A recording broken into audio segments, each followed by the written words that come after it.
What we drinking, by the way, while we record this evening?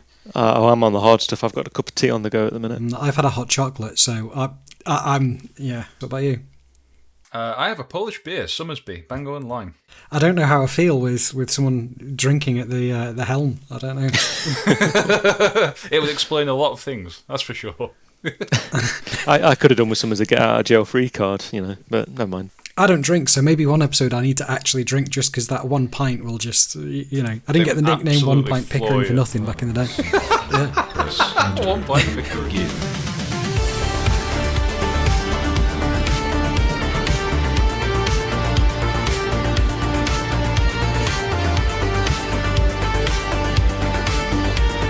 Good evening, ladies and gentlemen. Welcome to CPOD, the Curse of the Enthusiast podcast. You are listening to Dorian. I am your host, and L hath no fury, like my co-host Scorned. It's Elliot back again. Hello. Hello. And we also have a special guest with us this time round. It's Nathan, or Nate, or N-Dog, or we haven't really got a nickname for him yet. We'll need to work this out as the episode goes. But Nathan is joining us this evening. Hello, Nathan. Hello, thank you for having me. You're very welcome. Ellie, you had like a bunch of words and phrases to describe Nathan when you were introducing us earlier. You had like a ton of stuff. Yeah. I was going to write it down, but there's too much going on. There's too much going on. It's a good job that I pasted it into the Discord that's right in front of you, but other than that... Oh, what? Did you? Oh, it was Nate the Great, Japanese tech wizard, the running Sensei, the all-round tech god, sexiest man of the year 2K26. You take your pick, My head is going to get to the size where I won't be able to get out my office after this. Perpetually stuck. L has that effect. He has that effect. Oh, stop it. He always leaves you feeling better about yourself. That's why I love him. Oh, well, this is episode, I'm going to say, is this 13 now? 13 episodes in?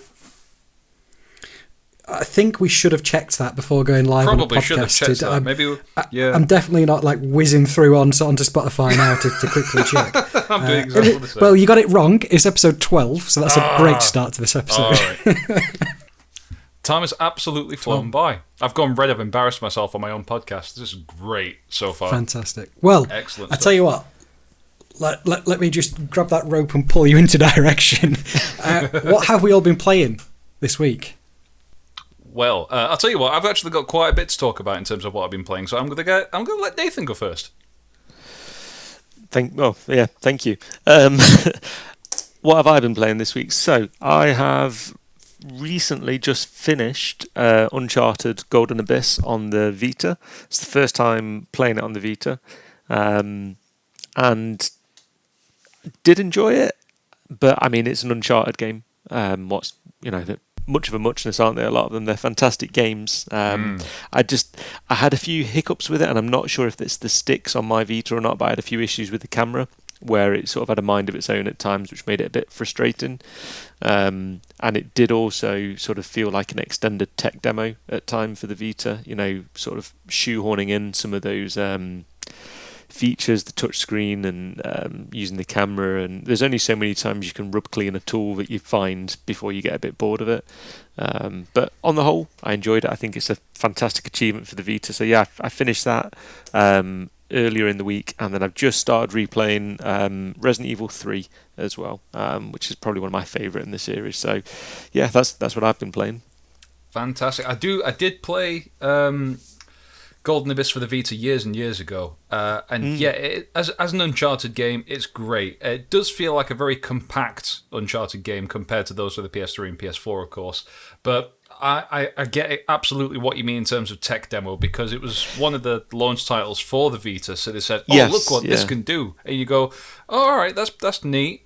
I don't want to have to do this throughout the entire game, but the Vita goes, no, you're going to do this throughout the entire game. I think that's the thing with it. It's sort of, if it was, just for the start of it, you think, okay, yeah, I get this, or, at suitable times, but sometimes you'd be sort of like midway through a section and then out of nowhere you've suddenly got to bend your fingers in a way so you can swipe up on the screen or, stop yourself from falling. And I get why they did it. I do think it's a good game. I did enjoy it, but it's one of those that if I was trying to introduce somebody to the series, it probably wouldn't be the first game that I suggest they play. I think if you've played other games in the series, you'll really enjoy it. If it's your first game, these days, I think I don't know if you get a bit bored from it, but it's it becomes tedious, especially if like a mission requires you to do it. It's like, oh, have you found all of the pieces, like of all the rubbing charcoals you've done, and then put them together and go, oh, I'm doing this again, am I? All right, fair enough. Yeah, the amount of charcoal rubbings, I just gave up on trying to 100% it, because I thought I can't spend this long rubbing the Vita screen. Yeah. And Resident Evil 3. Is this... Oh, go on, sorry, man. I was just going to say, sorry, is this what Sony Land is about? Or are we just rubbing our screens all the time? Is that just I don't know. Constant rubbing? Yeah, yeah. That's what I just thinking. Yeah, it's the Sony Land. It's maybe I've missed a trick all along. It's Sony are one of those guys where it's like if they've got a feature they want you to see, you will see that feature whether you like it or not. They go, oh, did you know we've got motion control? We're going to automatically change all of your driving controls to motion control, and you're going to have to change it back in the settings. No. And you go, fantastic, great, all right. Was there a touchpad in the back of the Vita, and is that used?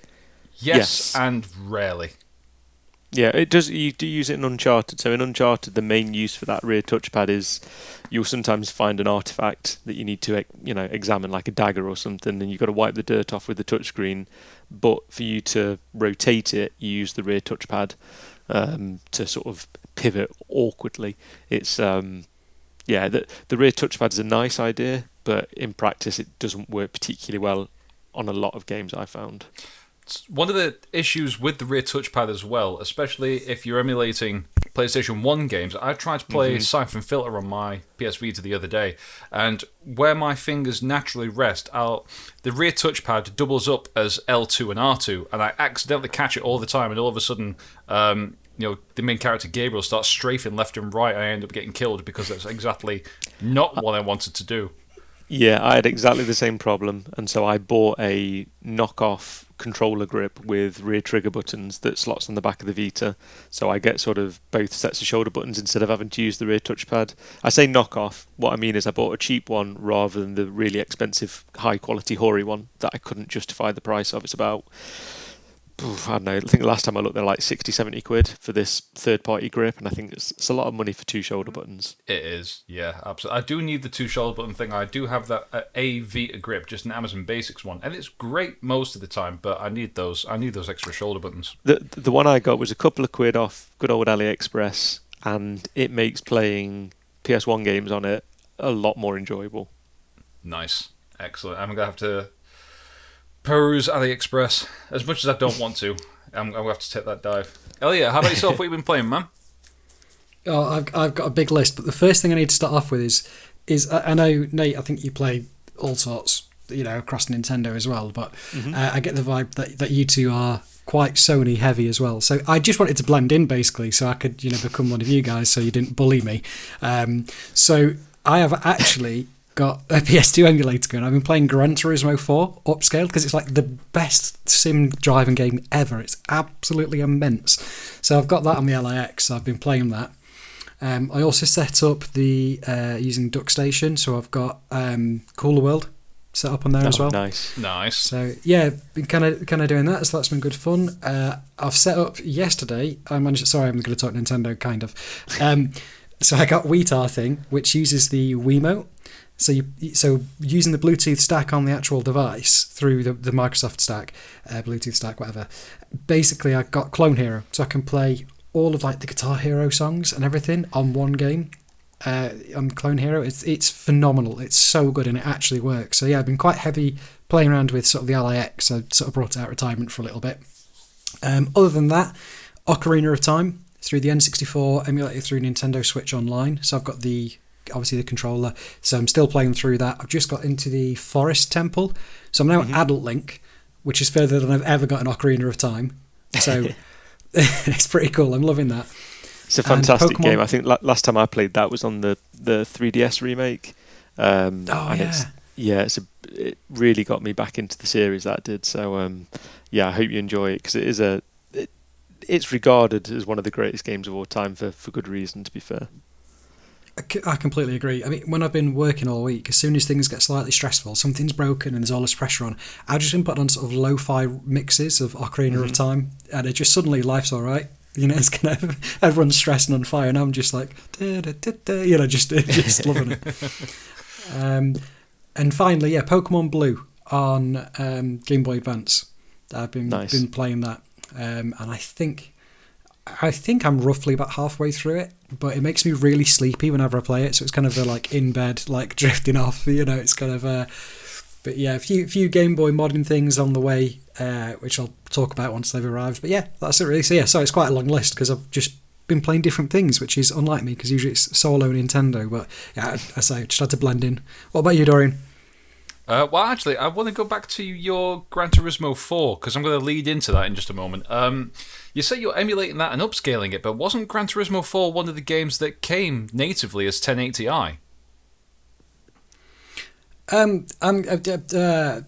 don't know. I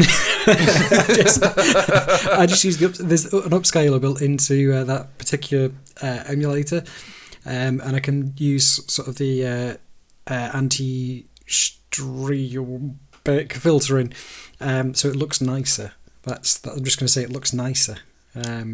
But also really cool inside Gran Turismo 4 is you can set different buttons to different things. So I can actually use the triggers both on the handheld and different controllers. So I've got that kind of analog acceleration and braking. But just the parts and the second-hand market, oh my God, just going into the car nerd in me, it's like all of the cars are the absolute nuggets, those terrible cars that I love and want to buy. It's like, a 2003 Toyota Yaris. Hell yeah, let me get that. Oh, there's a whole Toyota Star. I can change the air filter and change the diff and yeah. So the amount of work that goes into those Gran Turismo games is insane. I mean, there's a couple of like videos that you can probably find online from the first two games where they're literally out on the tracks recording every single individual vehicle. And as a kid at the time playing those games, I didn't really appreciate that they sounded so different. But yeah, the work that they go into and the footage you can find of them recording some of those engines and the different sounds of the cars is just far beyond what I can sort of comprehend, to be honest. But it's impressive detail. It's insane. So I've ended up getting like an old Suzuki Swift in it, and then I've kind of changed the air filter and exhaust, and then put a turbo on it, and again all of the noises and everything changes, and then at every corner I'm in like fourth gear and it's just peg leg burnout, and I'm like, all right, I can fit a limited slip diff. Okay, yeah, let's put the limited one-way diff on, and it's like all of this, it changes everything. All these little things that you apply for how old that game is makes an actual difference, and like the sounds change. It's just what a phenomenal experience. So yeah, I'm so hooked. But what I will say, I know I've come over to you, Dorian, and I'm still talking. Sorry. Duck Station, original Wipeout. I'm going to practice based on your last comment, and I'm going to kick your ass. So I'm going to, that's going to start soon. I'm going to make a recommendation here. Don't start with the original Wipeout. Because the physics for every game changes. So you'll find that some Wipeout games feel a little bit floatier than others, and others are a bit more responsive and feel a bit grounded. So you'll find that every different Wipeout game is a slightly different experience. And they're all great, but if say, for example, Wipeout 3 and then Wipeout 3 Special Edition, the ships feel different because they've made some modifications to the physics of the game so that Wipeout Special Edition does feel a little bit floatier than Wipeout 3. So it depends on which one that you're playing. So don't get too comfortable. Which would you say is your least favourite? Like what? Like Wipeout 1? I've not played much of Wipeout 1. I'd say the Wipeout 1 it is. Gear up. All right, do it. 100%. That's fine. You've mentioned Wipeout a couple of times on the podcast, and I sort of I don't know how I got it when I was a kid, but I didn't get Wipeout. I ended up getting High Octane instead, which is the sort of equivalent of, can I have Wipeout? No, you've got Wipeout at home, and you've got High Octane. It's the poor man's version, but there is a certain charm to it. So if you do like those sorts of games, it might be worth a little look at. But it's no Wipeout by any means. That's fair. High Octane. I do think I remember reading something about that because I've got a couple of retro magazines, and I think they mentioned it in the Wipeout issue. Funnily enough, like games that were of a similar vein when they came out. Yeah, it was a Bullfrog game. I think it came out on PS1. It might have come out on Saturn as well, maybe.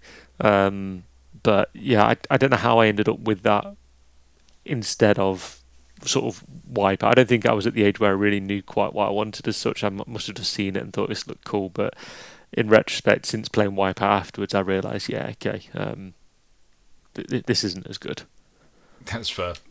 I only played the one on PS1. My dad had a Renault Velsatis, which was a really... This is very car heavy. This is a tech podcast. But anyway, we had that controller that was like a split controller, and as you like twist the controller, it would move the is it the Namco controller? Negcon? Yeah. That's it. And we had plugged it into the 12-volt socket in the back, and we were all on holiday, and we just killed the battery. The car would not start. It was completely dead. We drained it flat just playing this PS1 and Wipeout. That's my only experience ever playing it. That's cool. I've always wanted to try that controller. I've seen it about in plenty of places. They're the horrible. whole analog They're twist horrible. thing. Oh, are they bad? Yeah, they released that one, no. and I think weirdly it came in a couple of colours as well. I'm sure there's a black version of it that you could get in Japan as well. And then they also released one called the JogCon, I think it was called, which basically had like a massive dial in the middle of the controller with I remember a little thumb groove. They're quite sought after now, but they're, other than being quirky, I find them horrible to use. I'm sure somebody will correct me and say they're absolutely fantastic for, particularly the twisty one, but yeah, I never got on with them other than a bit of a novelty, to be fair. Oh, that looks awful. I've just googled JogCon. What is that? Burn it with fire. Oh god. It's not the worst controller for the PS1. Google the Resident Evil 2 official controller for the PS1. That thing. you know what? The Resi 2 one, it feels comfortable because it's one of the... I think it's the right-hand side of it is effectively a gun grip, but nothing of it feels natural. No. It just doesn't work at all. It's nice to hold, but I think because it's got like a dedicated run button and stuff, hasn't it? It's not nice to use. Although it does say ASCII at the top, so I am. Yeah, it's made by ASCII. I'm leaning in there, given my handle and things. But other than that, I don't like anything about that. That is the only thing I like. When I used to collect Resident Evil stuff back in the day, that it's something that I plugged in once to test it and thought, yep, you're going back in the box and then back on the shelf as a trophy. Back on the shelf you go. So sorry, Dorian. What have you been playing? Sorry. That's all right. No worries. Funnily enough, I've been playing a little bit of Gran Turismo 5 on my PS3. No way. Yeah, I have indeed. It's been something that... It's one of those games that I don't lean into to get serious about. I start it up to relax and just turn my mind off a little bit. I say relax, obviously it's a very fast and very technical game, but when you're playing shooters and loud things and bright things all the time, it just thinks to yourself, you know what, I fancy just a quick little race. So I've been playing that. Sorry, my cat's decided to join me. Go away. But since I've finished Death Stranding, I've found myself kind of stretching out to find the next thing to play. So I've reinstalled Fallout 3 onto my PC, and I see what you mean about it being a little bit difficult in terms of it does not look like it's aged well. But I'm in a bit of a Fallout groove at the moment. I completed Fallout 4 last year. I've been watching the series and I thought, you know what, I feel like booting up 3 again. And it is a fantastic game, and I do miss it. I'm really enjoying playing it, and it's one of those games where I can kind of get past the graphical issues, because it did look great for the time, but it's nearly 20 years old. And so it does take some getting used to at first, because you go, oh god, did it look this bad? But I'm past that. I'm just enjoying the game, and it's brilliant. I'm loving it. I'm getting a little bit back into Dino Crisis. I had a bit of a slump for a few weeks, but I'm back into it now. I still have the issue where I can't hear anything that's going on in terms of the dialogue. So I think once I've completed the game, I'm just going to have to go back and read a synopsis or something, because as far as I'm aware, I'll go into like an office, someone will say something, I don't know what, and I'll go around, shoot some dinosaurs, find a key, and then I'll figure out the story after, I think. It's probably best if you don't figure out the story with Dino Crisis, to be fair, because it's that out there, particularly towards the end. You can probably just make do and get through it. I think the last time I played it, I had some real issues with the audio and video not syncing up on cutscenes as well. But yeah, the ending of that game, well, it's not as bad as the ending of Dino Crisis 2, but the ending of it just sort of baffled me a little bit. Yeah. And just in addition, I am also playing Wipeout 3 Special Edition on my PlayStation 1, mainly because not for practice or anything like that. I'm not trying to right. I need to beat him. I can't let him. It'll just be an embarrassment. I've got loads of memories of my dad playing Wipeout 3 Special Edition in like early 2000, and there was the trance soundtrack as well, and that sort of grimy futuristic look to it that I love, that very industrial look. And some of the tracks are actually based or influenced by real locations. For example, I think it's the Mega Mall, which is the second track, is actually based on Meadow Hall right here in Sheffield. And Meadow Hall doesn't look anything like that now, but if I try to remember back in the 90s, it does have a similar kind of vibe. But the soundtrack, you've got Chemical Brothers, you've got Expander, there's loads of really, really cool tracks, in terms of musical tracks, in its soundtrack as well. So I'm on a bit of a nostalgia trip on Wipeout 3, which is loads and loads of fun. I just imagine flying past Greg's. CNA. I think you might fly past the CNA back when that was a thing. I'm not sure if either of you are old enough to remember CNA. I don't know what you're on about. That's a Cisco exam qualification is all I know. CCNA. You go past Woolies, and then you get to CNA just on your left, just around that bend. Yeah. And then there's a game station, if anyone remembers Game Station. Electronics Boutique, do you remember that? Oh, God, yeah. So that's all. So Elliot grew up in the countryside. He doesn't know what any of these things are. The first time I went to Meadow Hall, I think I was 22. Whoa. So, yeah, no idea. That's mad. But I'm from the country. So the interesting thing about Fallout 3, just to kind of drag back to it, is the fact that it's very varied in the stories it tells. And it will kind of lead us into our first topic today, because Fallout 3, you've got your first missions, which is Megaton. And you go and help out the people there. But the more you explore, the more you find like lots of different horror stories about people that are defending a town that's long been dead. And you had that very much so in Fallout 4 as well, where there were skeletons based at different locations in sort of weird scenarios where you go like, oh, I don't like what happened here. So that's one of the reasons why I'm liking Fallout 3, because it's very varied in its story. But as I say, it does lead us into topic number 1 for the evening, which is Horror 2.0. So we're going to talk a little bit about horror games again today. But we're going to start off with Nate, because Nate, as you've been saying earlier, you've been playing Resident Evil 3, and you were quite active in the comments on our horror episode a little bit earlier as well. So. Yeah, absolutely. I'm a big fan of horror games. I got introduced to them with probably Resident Evil.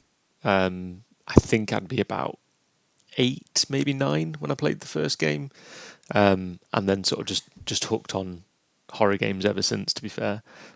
So yeah, we thought maybe Horror Games 2.0 might be a good option for this episode, maybe.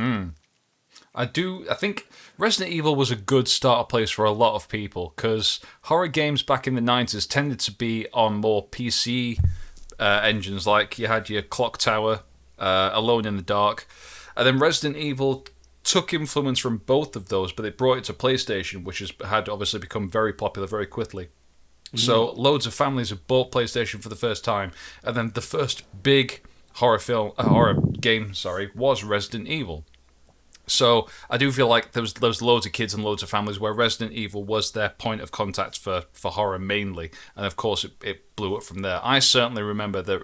I think Resident Evil and Alien Trilogy were probably my introductions into horror. Yeah, I think for me, I'm pretty certain it must have been Resident Evil. I had a friend from school, and I'd quite often go around to his house, sort of after school or at weekends and whatnot. And he was one of those kids whose parents really didn't care what they bought him, whatever he wanted, he sort of had. So he had Duke Nukem, Grand Theft Auto, Resident Evil, and we're sort of primary school kids. I mean, they're fairly tame by today's standards, but there's still some sort of questionable content in those, isn't there? But yeah, that was my introduction. So yeah, I've picked out a couple of games which I think are some of my either favourite horror games or sort of unrelated or sort of underappreciated horror games. So I've picked out a couple. If you want me just to jump in and yeah, go for it by all means. Yeah, I mean, you might have heard of some of them. I purposely tried to pick a few things that were a little bit more quirky than some of the, the standard ones, your Resident Evil games or your Telltale's Walking Dead and some of those titles. But the first one that I thought of was calling it horror. It might be a bit of a stretch. It's sort of, again, horror adjacent, but it's Heart of Darkness. Oh, wow. Oh, what a game. I don't know if either of you guys have played. Yeah. My friend had it. Yeah. And we could never really complete it because it was just solid. It's tough. Yeah, it is a hard game. For a game that's sort of marketed as a kids game as well, I'd say it's fair to say, looking at the animated intros and the box art and, the cutesy sort of 90s CGI footage. It's classed, I think, as a cinematic platformer, but when you look at some of the deaths in that game, it scared the bejesus out of me as a kid, to be quite honest with you. There's on YouTube, there's somebody who's compiled an entire video just of the deaths from it, and for what looks like a kid's game, you can hear bones being crunched, you can see the little kid's back get snapped, almost get swallowed whole by these shadow monsters. It is brutal at times for a what looks like a kid's game, but yeah, it plays in sort of a Abe's Odyssey style cinematic platformer, and it is tough. I did finally beat it, going back a few years now, but it's a great game, but it is brutal, and it's trial and error as well. There's no learning curve with some of it. Sometimes the only way to proceed is just to die and try and not die next time. I played a game similar to that, a much earlier rendition of that, which was Another World. I used to have Flashback. I still have Flashback on my Mega Drive, which is considerably easier. But I've played and tried to start up Another World a bunch of times, and within the first 5 minutes, you've died 3 times just by trial and error. You go, oh, okay, I'm not supposed to stay there. Oh, okay, exactly. That can kill me. This is made by the same guy who made Another World, which is probably why there's those similarities. I can never pronounce it now. I always want to say Eric Chai, but it's Chahi. I'm absolutely butchering his surname, but yeah, it's the same creator. But it is tough, and the PS1 version actually came with a little set of cardboard 3D glasses that you could use, but as far as I can remember, they were only used once, and that was to sort of re-watch the end cutscene in that sort of proprietary 3D. Yeah. But it's a fantastic game. If anyone gets a chance to play it, it's well worth sticking at. It is tough, but it is rewarding. Although I'd say the last 15-20 minutes are basically just one long muscle memory exercise, just trying to remember the button combinations, because it just goes crackers in terms of enemies on screen and what you need to press. I might stick through a playthrough. Excuse me, sorry, I'm a little bit gassy here. Yeah, that sounds like the kind of game where I'm going to put a controller through a window. So, yeah, maybe not for me. It's like definitely my one of those games. Elliot's like, yeah, no, not for me, thanks. Well, I really enjoyed it. It's like I say, it's cutesy 90s CGI. It's the story. A kid's dog gets abducted basically by these shadow monsters and taken to this other realm. So that the story is crackers from the offset. And from what I remember, you sort of have this sort of like plasma gun to begin with to shoot these shadow monsters with. And you think, okay, this isn't too bad. But then you have that weapon taken off you within like the first 5 minutes. And most of the game you play without weapons. That's no good. It does very much sound like a kid's kind of horror fantasy, like a very dreamlike experience. That's a lot of what it's like, other than the death animations. Like, say, there's a YouTube video where somebody's compiled them all, and to start off with, they're not too bad, but the more of them you watch, like I say, there's one of them, they literally swing the poor kid up, and you just hear his back snap, and he just sort of flops and goes limp. It's that sounds horrible. I don't think it's a horror game, but it's definitely got horror elements for sure. You're bringing back some like core childhood memories here of being at a friend's house, and because we would have seen all the death scenes because we were terrible at it. None of us. There were 4 of us, and none of us could get through like the first 3 levels. But yeah, I do remember it. It was weird. I always remember sort of like but the art style, even where it says Heart of Darkness, remember it looked so cool. But for us, it was kind of like we were that young. We were like, if it's not that instant dopamine hit, we weren't arsed. Yeah, sort of those. No, you got to work at it. Nah. I think as a kid I didn't get very far, and then in my early 20s, probably when I last played it, and I did eventually complete it. It was a labour of love towards the end, but I did thoroughly enjoy it, and I did feel there was a lot of relief. And sort of, I felt like I'd achieved something when I beat. I didn't stick it on my CV, but I was close. That's a bit like my 20-metre swimming badge on my email signature. Yeah, exactly. So there was one I wanted to bring up that I can't believe I didn't mention last time we did a horror episode like this, and the one that I forgot to mention that I started playing and never completed was Amnesia: The Dark Descent. I hate that game. It's just sheer panic from beginning to end. And I get that that's the design of the game, but I've never made it past seeing one of those monsters for the first time and going, nope, I am turning that off. And yeah, I've seen playthroughs and clips of people seeing those things and panicking. It is just sheer nightmare fuel. That's all I'm going to say on Amnesia: The Dark Descent. It's the people who are sort of playing them with heart rate monitors for some horror games these days, for Twitch and stuff like that. And you're watching somebody think, this can't be healthy. Yeah, that's exactly it. You fancy a workout? Nah, just play Amnesia. That'll get your heart racing. It's funny because in sort of the horror 2.0 subject, so if this was a sandwich, right?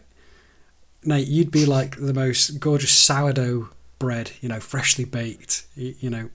Dorian, you'd be the like gorgeous smoked cheddar cheese, and then basically I'm like your home brand horrible white chemical bread just slapped on top, because I just don't really play horror games.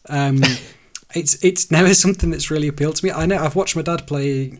Was it Clive Barker's Undying on PC? That was very cool and I think quite niche. My brother played Blair Witch Project, again on PC as a kid. There's quite a few of those as well, actually, the Blair Witch games. I'm sure there's 3-4 of them, maybe. I've got no idea. That shows you my horror. I'm sure they're meant to be really good horror games. I've never actually played them. They're meant to be pretty good. Weirdly enough, I did have Resident Evil 3 Nemesis on PS1, but again, I was just a bit too young to kind of understand what to do or what was happening, so I never really gave it enough time. But Nemesis is fantastic. It's chef's kiss for me. It's one of my all-time favourite Resi games. It was never scary. It was just, I just remember just being utterly confused at what the hell am I supposed to be doing. that's all I could, because I was just so young. I'm sure if I played it now, I'd completely agree. But I've only got one thing really to talk about in the Horror 2.0 segment, and it's really weird and it doesn't really make sense, but I'm going in it with anyway because it's all I can say. So Gary's Mod was a Source Engine game on Steam, and it was very much, it took all of the assets from the Half-Life games, the Left 4 Dead games, etc., and you could kind of do what you want. You could create your own game modes, you could just do sort of sandbox, but people would create these like horror levels that you would play through. And I've spoken about him quite a lot, but Jack Parrott, we used to play a lot of games on Gary's Mod, and it was honestly, I just remember playing this game and crying with laughter, like to the point where your stomach hurts, because it was so jumpy. You'd go around a corner, because all these levels were very much jump scares, like a JPEG would fly at the screen as you go around a corner with a scream, but you could go around a corner and just go ah! And it just go ah! And you just his character, like his mouse flick around the screen and him back up, and I just remember it being literally the funniest thing. But people had made these amazing horror levels that were actually really scary and created almost like a whole story to each of them. And it did introduce me into the way that horror can kind of be really immersive, because it plays on that scare factor, and it kind of a bit like a really good story stops you. You could give a game for lower frame rate or bad graphics. If it's really good, you've got that hook.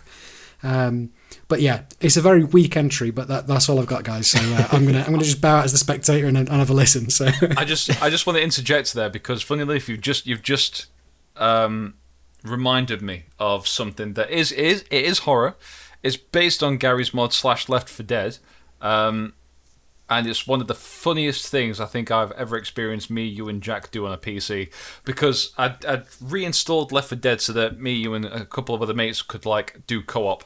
I've still never completed it. I've never made it past them all. But I remember you and Jack were like, "Oh, did you know you can install mods so like all the zombies are Teletubbies?" I went, "What?" I was like, yeah. Just click on this and install that. And I went, right, okay. So I installed the Teletubbies, and all of a sudden we've got Teletubbies running after this in corridors. Going like that was terrifying by itself. But it leveled up after that, because then what you guys did is like, do you want to play Battle of Helm's Deep? You can play Helm's Deep on it. You can play Helm's Deep on this. Oh, that's cool. All right, but you can combine mods so that you can play Teletubbies at Helm's Deep. And I went, no. So we're all there on this wall, and there's a hill that's just empty off in the distance, and we're all collecting ammunition and going, right, I'm going to position myself up there. You're going to be on here. You go on heavy. I've got these. I'm going to be like, I've got plenty of ammo here. Who's on resuscitation? Right, he's medic. And all of a sudden, as we're panicking, sort of trying to ready ourselves, in true Teletubby form, off in the distance, you can hear this, "Time for Tubby bye-bye." And I went, what? I know there's just a horde of undead Teletubbies running straight towards us, and we're going, "They're here! Oh God, they're here! Run!" And it's absolute madness. And I remember panicking because PC modding, it's crazy. I just remember Jack screaming because I'm the last survivor, because all of you guys have just thrusted yourself forward to try and set these down. I've been the coward hiding behind, and everyone's going like, "You've got to revive us. You've got to no, take that guy on the left. He's going to get. Oh, Dorian, what are you doing?" I'm just going, "I don't know what I'm doing. Someone help me, please." Just, I remember just I've got the sheer panic. Yeah, just being absolutely bombarded by undead Teletubbies. Oh man, I remember because we had. Oh, honestly, I've just been crying with laughter. I remember because we were all on there, and they'd modded like MG42s as well, like onto the base of Helm's Deep. So you're there, like ripping through them. And I remember occasionally, or I think it was was it the Spitter? I think from Left 4 Dead 2, but it was Poe. And all you would hear is "uh-oh." That spit towards you as you're on an MG42, like oh god, honestly. Did you see any of the ones for the Resident Evil 7 and Resident Evil 2 that people did, where, you know, rather than Mr. X chasing you in Resi 2, it was Thomas the Tank Engine? Oh yeah, peeping through the door, and geez, I think they did some for Resi 7, and it was Barney chasing you, and just some people have got too much time on their hands. Oh. I can imagine that absolutely. You just see like this sledgehammer come through the wall, and you start shooting at Barney, and he's just going, "That ain't going to work the way you want it to, son." Oh God, I've just thought of something hilarious. So yeah, one horror game actually. Me and Josh, who occasionally listens as well, we were playing Resident Evil 5, and we'd stayed up. We're like 14 years old or 13, maybe a bit younger. We'd stayed up overnight playing Resident Evil 5. And we couldn't get through the final boss. And I just remember, out of rage, he was like, "Ah!" and punched the wall. And just put all its hole straight through the plaster. Just like his fist just disappeared into the wall. Playing too literally, because Chris literally punches a boulder in that game, which is equally ridiculous. He does, yeah. So, the ending of Resident Evil 5 is just a bit mad. I bought it recently, so hopefully that me and Nadia could co-op it. And she's like, "Oh, I don't know about this." I said, No, it's fun. It's fun. It's not that scary. It's just a bit daft. There's that very funny video clip that Dorian sent me, and it's two guys playing it on PC, and they're looking at the female main character. And it's like, hang on, yes, that doesn't look like the main character. Is this been modded? And then the camera just turns. And it's just Master Chief stood there, and he just goes, "No." The best bit about that is the moment he says no and turns his head, the Halo theme kicks in at the same time. Oh, that is so fun. Yeah, the modding community is absolutely bonkers. There's some weird and wonderful stuff out there. Ah, dear. So Dorian, Horror 2.0. Have you got any other games? Not that I can say. I know of lots of horror games, but I've never played them properly. Like you've got, I think it was Darkseid, which was inspired by H.R. Geiger. I kind of want to play that, and I kind of don't. That looks like the worst kind of fever dream. I've always been sort of intrigued by Parasite Eve, but I don't think I could ever get into it. The only other one that I remember that was labelled as a horror game but doesn't look anything like a horror game was Galarians for the PlayStation 1, where you're this kid that's been experimented on and got powers. It looks more like a sci-fi game, but people seem to it lean is into a bit sci-fi-ish. Yeah, but its genre is primarily a horror game, and I've looked at it and going, okay, it definitely seems graphic, but horror is a bit of a stretch.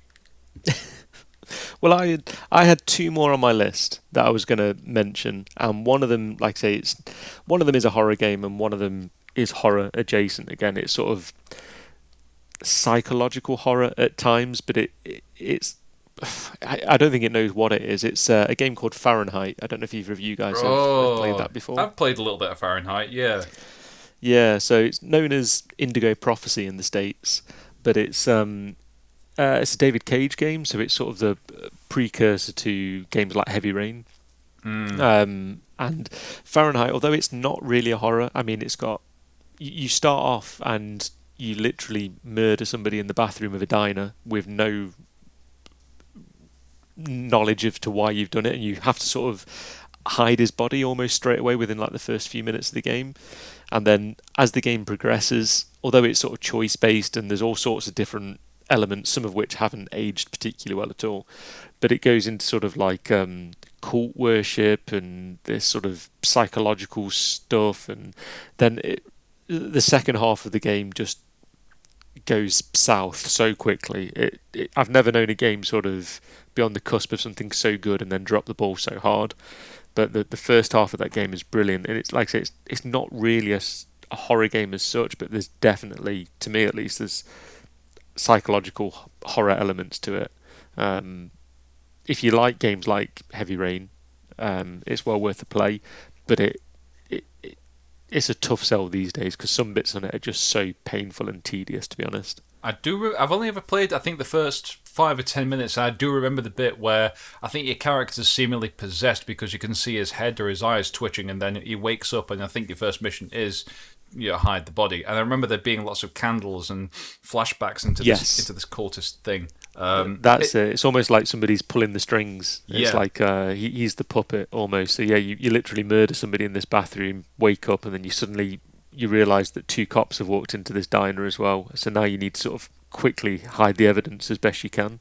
But then, weirdly, you end up playing as those cops as well, and you have to try and find the evidence that you've just hidden.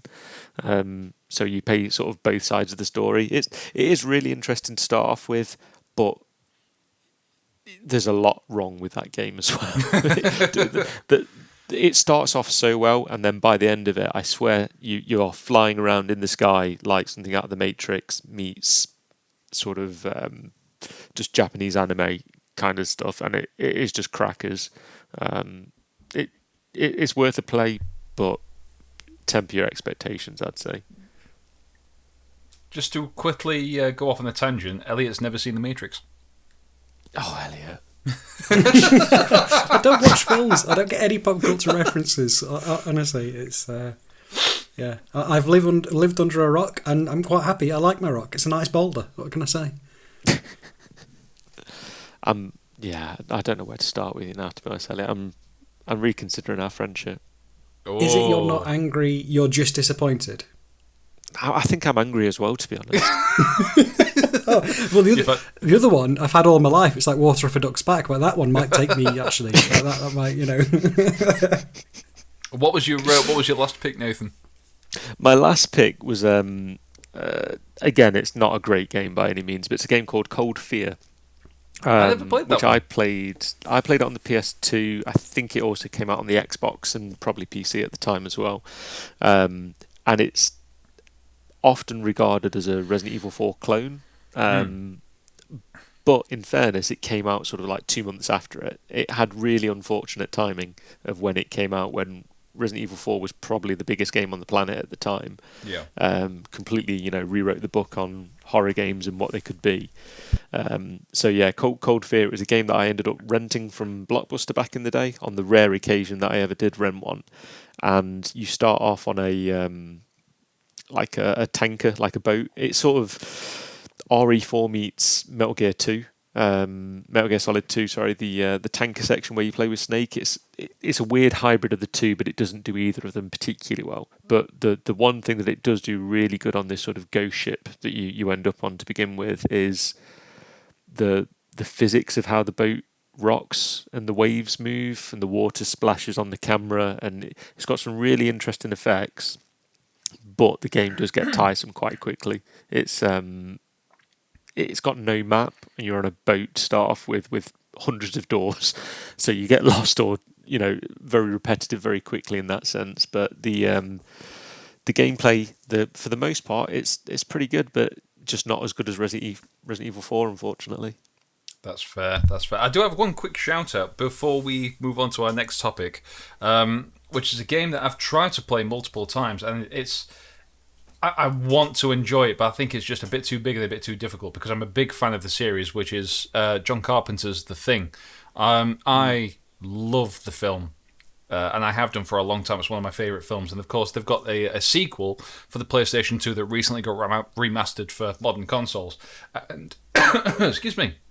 It's got one of the most brilliant mechanics I've ever seen in the game, which is like a trust system, where as soon as your characters begin to figure out what's going on, no one knows who the monster actually is. So you've got to develop trust with your colleagues by giving them items, but you don't know whether or not they are the monster, so you don't trust them as much as they don't trust you. But you've all kind of got to work together anyway, despite the fact that either one of them could turn at any moment and just start attacking you. It's a brilliant game, and I've got a copy on PlayStation 2, and I want to play it so bad, but it's a big steep learning curve, and I do remember getting lost a couple of times in just the first opening mission, which is ironic because you're in the middle of Antarctica, I believe, where it's very easy to get lost. So it's probably good doing its job. I'm like you. I'm a big fan of the film, and I didn't know that the game existed until far too long after I should have done. And everyone I've spoken to has played it, has said it's an absolutely brilliant game. So now that it has been sort of remade, remastered, I am really tempted to try and pick it up at some point because it's always had a lot of high praise. But yeah, it's on the backlog list. Yeah. I'm going to be teacher's pet. I'm going to say, I have watched that film. I know you're shocked. I am. I actually am. I thought you were going to be like, I've not seen that one either. But yeah, no, if you've seen it, great, good on you. It was alright. Shut up. No, don't you blaspheme like that, man. Come on. That film is gold. Yeah. Oh. So... I'm assuming we're talking the original film that you've seen here, not the not later release. Not the CGI fest that is the prequel. Yeah. No, it was the original, I'm pretty sure. Good man. Okay, we'll let you off. Thanks. But speaking Thanks, of... Dad and Dad. Speaking of remakes, let's move on to topic 2, which was State of Play, which happened, was it on Thursday? Friday? I think it was Thursday. Yes, it was Thursday night, because I remember going into work the next day and I had a work meeting and everyone was like, so how is everyone? I was like, I'm happy. So, so yeah, State of Play, what did you guys think? Did you watch it? Nate, you first? No. Gone are the days, to be honest, where I stay up late or stay and watch these State of Play events or similar sort of things to this. I tend to sort of wait till the next day and have a quick look at the TLDR and see what jumps out at me. I just because I normally forget when they're actually on, to be honest, and because I don't game on current gen consoles, a lot of the stuff is sort of just it's more stuff that's going to go on the backlog. That's fair. Well, I'll tell you what, if you've not looked already, if me and Dorian go first, if you've got a chance to look at your phone and just have a quick look at what they announced, because there's quite a few things that are kind of remasters of older titles. And also because, and Dorian, I hope I don't offend you by saying this, but the last 3 State of Plays have been absolute garbage. It was quite I wholeheartedly agree. I absolutely agree. No offence taken. They've not been much to go on. Yeah. Whereas this one was really strong. I'm not really a Sony fan. I wouldn't say I'm not not a fan, but you know what I mean. Much more a Nintendo sort of guy, and really really impressed with some of the stuff. I think one of the big ones for me, because I know Lauren was extremely happy as well with a lot of the titles in there, sort of really aimed at her and you. But the God of War, the remakes of the original God of War games, which, hot take, I prefer the originals to the later games. I like that sort of hack and slash, heavy metal kind of, that's insane. So that was really cool. I'm trying to think myself of some of the others announcements. What about you, Dorian? Obviously, we know there's quite a big obvious one in there. Oh yeah, but I'll get to that in just a moment. I was very surprised by the God of War remakes and that 2D side-scroller God of War Sons of Sparta, which was available, as I said, today. And I was like, oh, that's cool. I like that there's no waiting around. You just got, are you excited to play this? Well, it's available now. And you go, oh, all right, I'm in. Didn't it say 2026 and then it changed and said today? I'm pretty sure. Yeah, it did. I love reveals like that where they kind of hook you in and then hook you in and then hook you in and then they go, bam, it's available today. And everyone goes, oh, downloaded, done, sold. It's, this PlayStation, this Access one was strong. PlayStation Access, that's a whole different thing. It's still PlayStation. Anyway, sorry, I'll crack on with this list. I did notice Rayman, because obviously we were talking Rayman with Lauren last week, and the fact that they pulled out this 30th anniversary instantly made me think of Lauren. I just went, I bet she is jumping for joy at this at the moment. What did she watch it? So yeah, not only did she watch it, but so we've been messaging, me and Nate have been messaging about Rayman as well, because Nate, absolute full respect, completed it, as you should, no cheats. Dorian, me and you, just don't even try it, mate. Don't even try it. It's not mad enough thing. We're just, When I was listening to that episode, honestly, I had exactly the same thoughts going into it as Lauren did, and I could hear how excited she was and happy that she was playing it, and I was just sat there thinking, it's going to crumble any minute now. Just wait till you get to the music stages. You're going to start thinking, oh God, what have I done? But yeah, I managed to beat it just before Christmas, and it was another one of those nearly threw it out the window several times. I had no idea how difficult it actually was. But it's worth doing it. Well, Lauren gave up.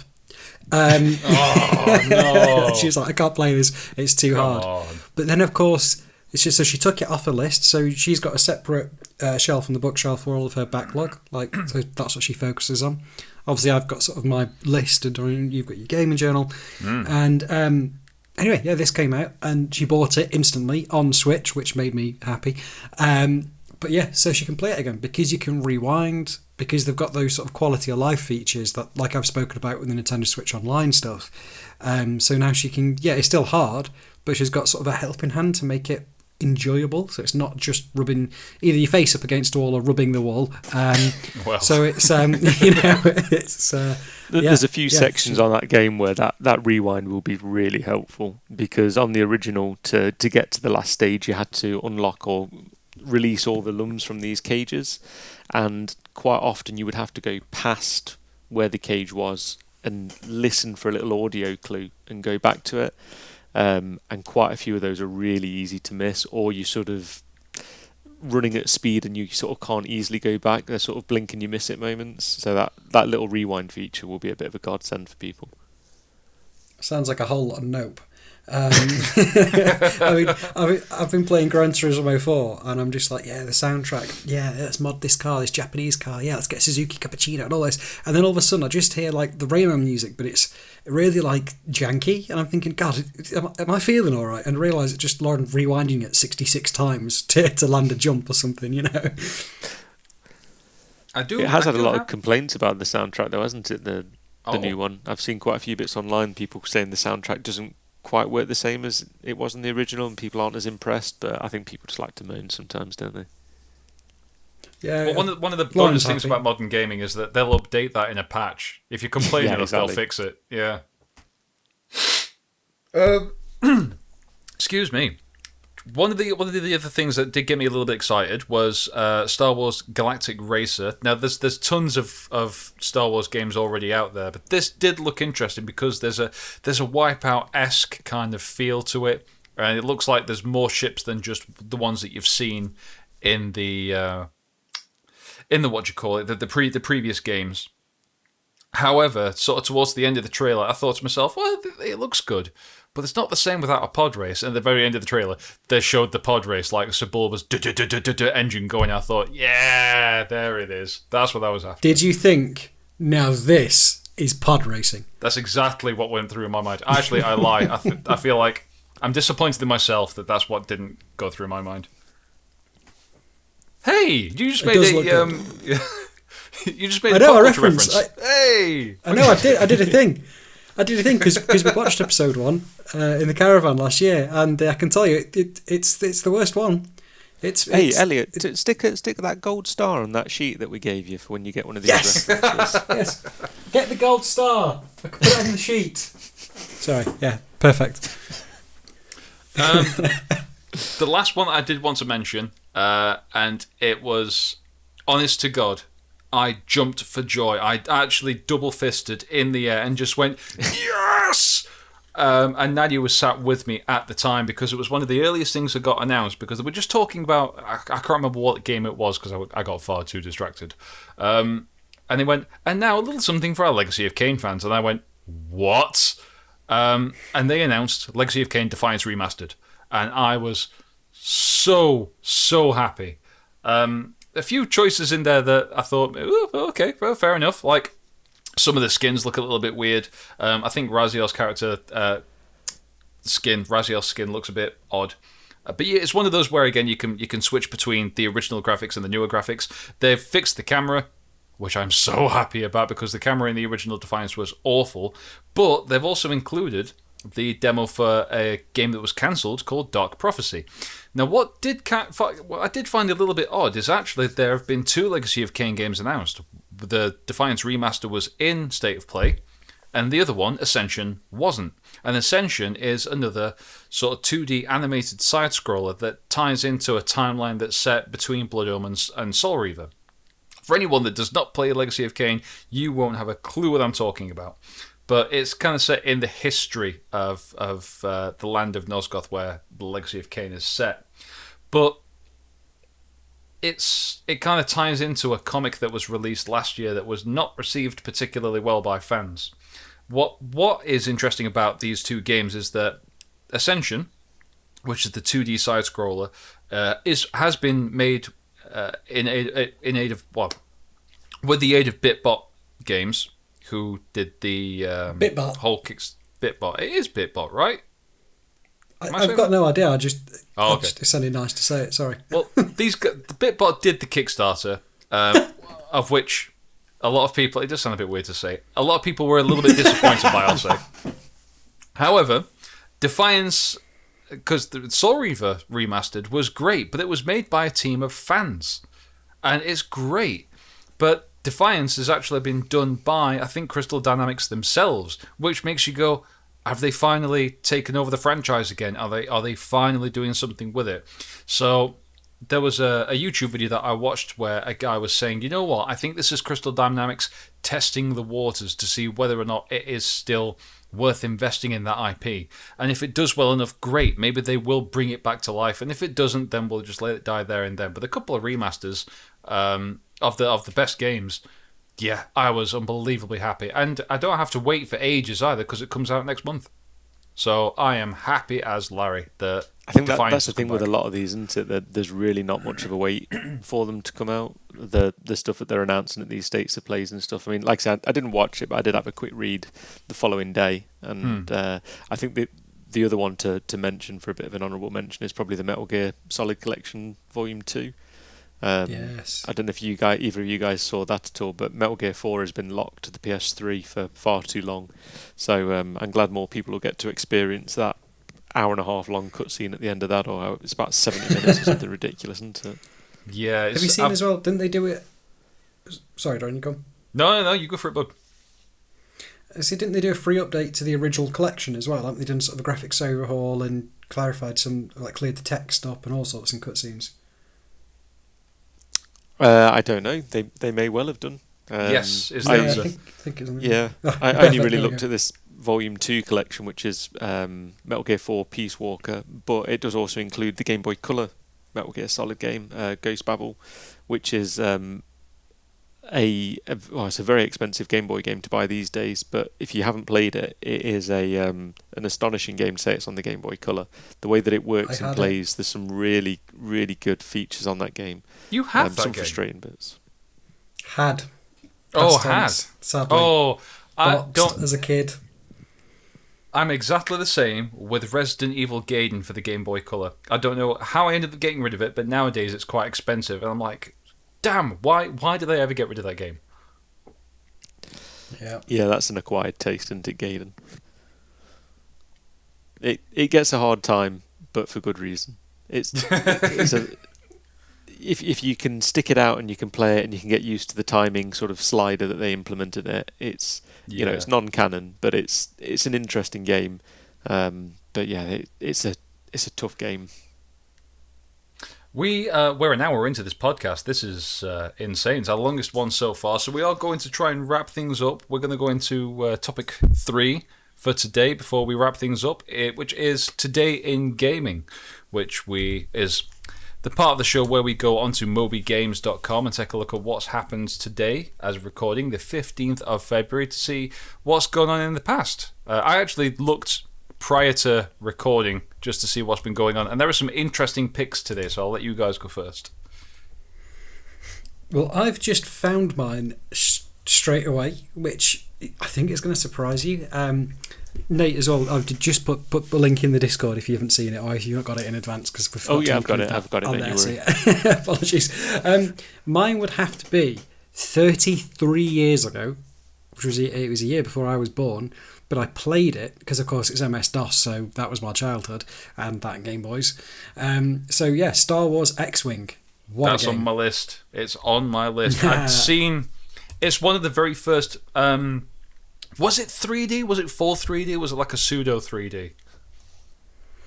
I think it was like a pseudo 3D.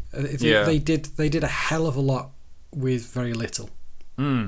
Yeah, I'm pretty sure I've seen clips of Star Wars X-Wing for MS-DOS. And shortly after that, I believe the Sega Mega Drive had elements of that implemented into Star Wars the arcade game, which was a 3D, a game with 3D elements in it. I believe that some of the TIE fighters were a very basic, it's like polygonal 3D, but the cockpit that you were sat in was like a 2D sprite thing, but it still sort of moved around the screen as you directed either the X-Wing or the TIE fighter, because I think you could get into both. But those early Star Wars games, sort of like in the early 90s, were really, really ambitious, and they looked great. They looked really, really good. So what was one of yours? That was mine. That was one of mine. Star Wars X-Wing. I also... This again, it hurts me a little bit because both of these games now are sort of like old enough to drink and drive, but they don't feel like they're old enough to drink and drive. So 18 years ago today, Audio Surf came to Microsoft stores. I was just going to mention that. Yeah. What a fun game that was. I used to play that a lot, especially at university. It was some of my college, my university dorm friends that introduced me to it, and I was like, oh, I can play the heavy metal that I'm listening to. That's kind of sick. And you know, this little ship that kind of collects colors and points and stuff that goes side to side. And obviously, the heavier and the louder the song, the faster your ship would go, which made it really boring sometimes. If you've got a slower song on, and you're like, oh, this is a drag. But if you listen to something like Nine Inch Nails or Rammstein, yeah, a lot of fun to play. My last pick is Eidos Montreal was formed 19 years ago.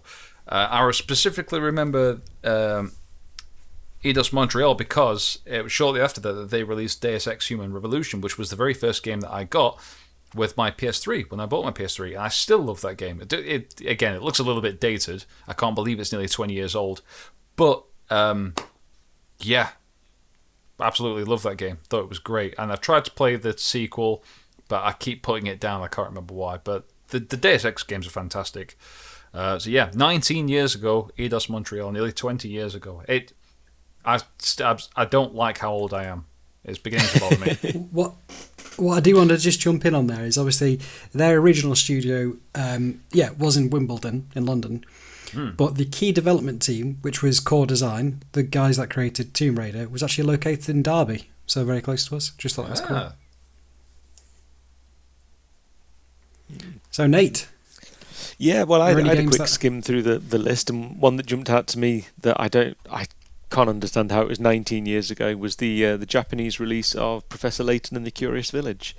I think the series got a little tired as it went on, but those, particularly the first 2 or 3 games on the DS, were just so much fun. They were, they were perfect for that console. But yeah, somehow the first game 19 years ago today that was released in Japan. I've never played them, but I know the following behind them. Especially Nintendo, a lot of people talk about them. So is that one I need to play? Yeah, I'd say so. They're cheap and cheerful to begin with. The first couple of games are, at least. I think the first couple they've even re-released on Android now recently, which again they probably lend themselves quite well to. But yeah, they're basically just one long sort of puzzle-solving mystery, very tongue-in-cheek at times.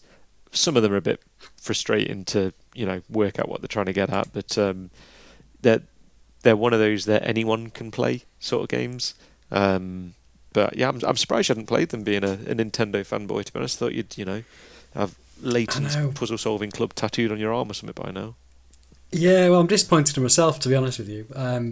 But yeah, it's a theme of this episode. I was about to say, it's nothing but this episode. Come on, man. Yeah, no, it's just one that I've not played. I think it's, again, it's probably growing up, the thought of solving puzzles. It's what we do in every single game. I mean, Pokemon is basically just a spreadsheet when you look at it mathematically. But yeah. I think it says solving puzzles, so I would have been like, nah. Yeah, they're one of those games that sort of they blew up, and it was the right game for that system. I think had it have come out any sooner on anything else, it wouldn't have worked. The touchscreen on the DS lent itself to it absolutely perfectly, and they really ran away with it. They did a fantastic. I think it was Level 5 who made it. They did a fantastic job with it, to be fair. I need to fix the touchscreen on my original DS. I know JB, who listens in, was saying about basically replacing that in the digitizer is really cheap. So I think I need to just sort my life out and get that done, and then I'll get that ordered. That might be a next payday shout. Thank you for that. I'll put that on the backlog. No, I think. To be fair, when Nadia had that DS for a bit, she bought, I think, 2, maybe 3 of the Professor Layton games, and she played them start to finish. She really enjoyed them. They do have sort of like a cozy vibe with a cozy aesthetic as well. There are puzzles, but there's obviously lots of story elements and long cutscenes and stuff like that. They're not games that you're like, you really have to. Oh, what's the word I'm looking for? Don't say think. No. Well, yeah, of course you have to think for the puzzle, but. Oh, why has the word escaped me? You know, when you're playing a Final Fantasy game and you're trying to level up and you think, oh, right, it's going to take me ages to do this. So sort of grinding. The grind, that's it. You don't have to grind Professor Layton. You just kind of pick it up and play. I'm not going to grind. No, that's... Yeah, don't grind Professor Layton. Well, you can grind Professor Layton. It depends on... Is he sat on a wall by any chance? Just a complete side note before we tail off the end of the podcast. I watched. I have the Nintendo Today app, so like literally, I unlock my phone screen. I have the Nintendo Today like widget, so I can see all the new stuff they've announced. It's very cool. And there was a short movie that they did. It was a Pikmin movie, and it was this adorable, very like Toy Story like scene. And Pikmin is a franchise I've never delved into. Have either of you played that before I get stuck into that? No, never. No. It looks really kind of unattractive to me from the outside looking in, but actually it's very like if you played A Bug's Life on PS1, it kind of seems very much like that, but more fun. And yeah, cool. Well, I'm going in completely blind, so I'll either love it or hate it. Just on one last little Nintendo tangent whilst we're there, one thing I do keep meaning to mention to you actually, because I know you're a big fan of Nintendo, is I've got a fantastic book called The History of Nintendo, which sort of covers everything sort of pre-video game Nintendo did, from 1889 to like 1980. So where they started off as like a playing card company, and then all the toys that they released and board games. And I'll have to lend it to you at some point. It is so incredibly detailed, this book. It's I think you'll get a bit of a kick out of it. Yes, please. I'll look after it, because that sounds like a holy grail. I mean, on the bucket list is to get to Kyoto and get in the, because obviously the old factory/offices they've converted it into a hotel. I don't know if you've seen it. They've got a lot of the memorabilia in there. So that's you on need my to be careful list. with Nintendo and hotels, because they've got previous with those, haven't they? They used to run what are known in Japan as love hotels, many years ago. Oh God. Yeah, but this is a PC podcast, so I'm going to... just going to on that bombshell. I think so. My wife will be there. Yeah, no. Oh, God. We're going to wrap things up here, so thank you very much for joining us, Nate. It's been fantastic. It's been a pleasure. We'll definitely have you on again in the future. Well, it depends 100%. How badly your listeners start dropping off after. Views are just going to plummet. Yeah, but no, thank you for having me on, guys. No, it's been excellent. That's been if great. you've liked this episode, please follow, share, like, download, do whatever you will. Again, we're on all of your favourite streaming services. We're on YouTube, Apple, and Spotify. If you've got any comments, pop them down. We'd like to hear back from you. Did you enjoy State of Play? What's a good horror gem that we've not mentioned that you like playing? Thanks again for listening, and we'll catch you guys in the next episode next week. Ciao, folks. See you soon. Take care.